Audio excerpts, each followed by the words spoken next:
Nagisa tayo ng beans guys. Bawang sibuyas, kamatis, tapos atay ng chicken. Yan, nilagyan na natin ating beans. Lalagyan na natin ng sotanghon guys.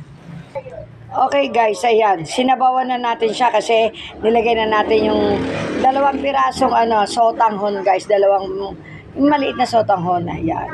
Palalambutin natin ang sotanghon at saka beans. Saka natin titimplahan guys. Okay guys, ayan na. Konting kembot na lang guys at luto na. Ayan, timplado na yan guys. Okay na yan. Ayan. Kasi pag pinatay natin yan, sisip-sipin ng sotanghon yung sabaw. Ayan. Konting kembot na lang guys. At tikiman time.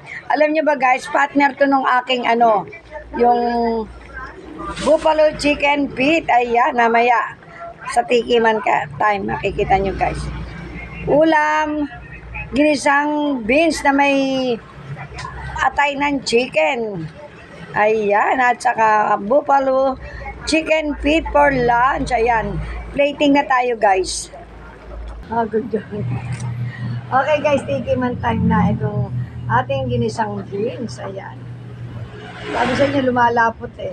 Sinisip-sip niya yung Ang gumakang tinidor. Mukusok-usok pa guys.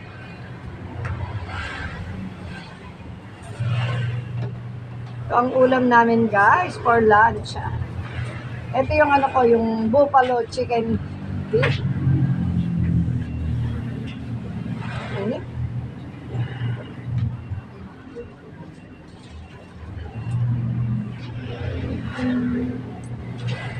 Dati masungkit.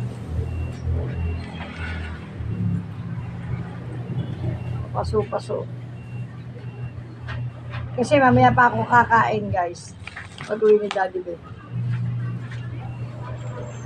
Atikpan na lang muna natin.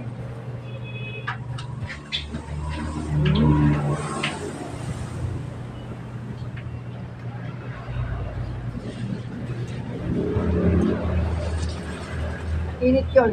Sarap. Ito dami ko na napapakit.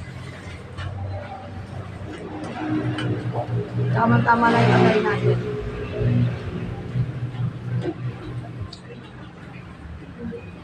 Kayo guys, ano ulam nyo? Tanghalian na.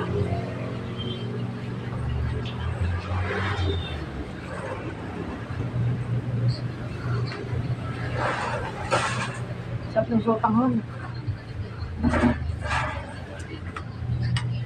Okay guys, thank you for watching. Love, love, love. See you next vlog for lunch.